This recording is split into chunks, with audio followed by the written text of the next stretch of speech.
राज्यात एकीकडे जर बघितलं तर चौथ्यांदा डिझेल आणि पेट्रोलचा दर वाढले आहे, तर दुसरीकडे जर बघितलं तर वाशिम जिल्ह्यातील जे चित्र आहे ते 11व्या दिवशीही अनेक कॅना इथं आलेल्या आहेत. डिझेल टंचाईचा सामना करावा लागत आहे. मात्र सध्याची परिस्थिती ज्या प्रमाणात कॅना ज्या मोठ्या प्रमाणात इथं रांगा लागत होत्या त्या कुठेतरी कमी होताना दिसून येते, कारण की जिल्हा प्रशासनाने जे नियमावली घातलेले आरसी बुक आणि आधार कार्डच्या आधारावरच डिझेल आणि पेट्रोल दिले जाते, त्यामुळे शेतकऱ्याची गर्दी इथं कमी दिसून येते.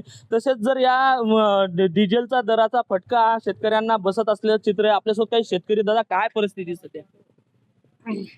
मी शेतकरी आहे आणि कर्मचारी आहे.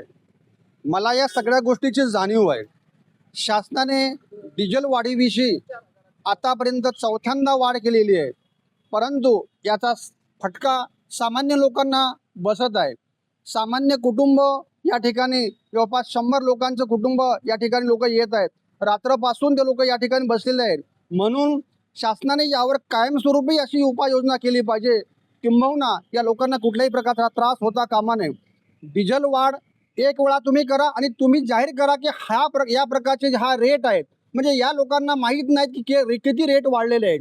शासनाने त्या रेटचं कुठेतरी एक डिस्प्ले करायला पाहिजे की ह्या रेटप्रमाणे कुठल्याही प्लॅटफॉर्मवर कुठल्याही पेट्रोल पंपावर या रेटनं तुम्हाला डिझेल मिळेल, असं कुठल्याही न्यूजपेपरमध्ये एखाद्या TV मध्ये शासनानं त्या डिझेल वाढीविषयी प्रत्येकाला जाहीर केलं पाहिजे. नक्की मला एक सांगा, सध्या जे दर मागील 11 दिवस जे म्हणजे गेल्या 11 दिवसात ज्या काय मोठ्या प्रमाणात रांगा लागत होत्या कॅनाच्या, आता कमी झालेल्या आहेत. रांगा निश्चित कमी झाल्या.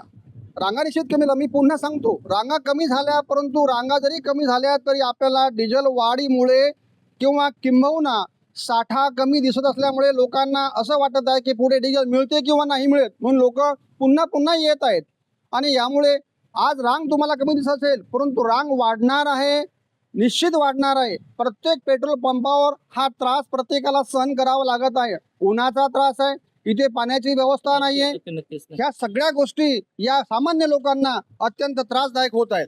नक्कीच हे होते. आपल्यासोबत काही शेतकरी यांनी आक्रमक भूमिका घेतली आहे, जेणेकरून दराचं वाढ झालेली आहे. त्याच्यात कुठेतरी एक फिक्स रेट असला तर सांगण्यात येत आहे. तसेच जर बघितलं तर वाशिम जिल्ह्यात अनेक पेट्रोल पंपावरच्या ज्या कॅनाची गर्दी आहे ती कुठेतरी कमी होताना दिसून येते आणि कुठेतरी आता दिलासा चित्र यावरून दिसून येते. कॅमेरामन सचिन राणेसह विठ्ठल देशमुख, TV9 मराठी, वाशिम.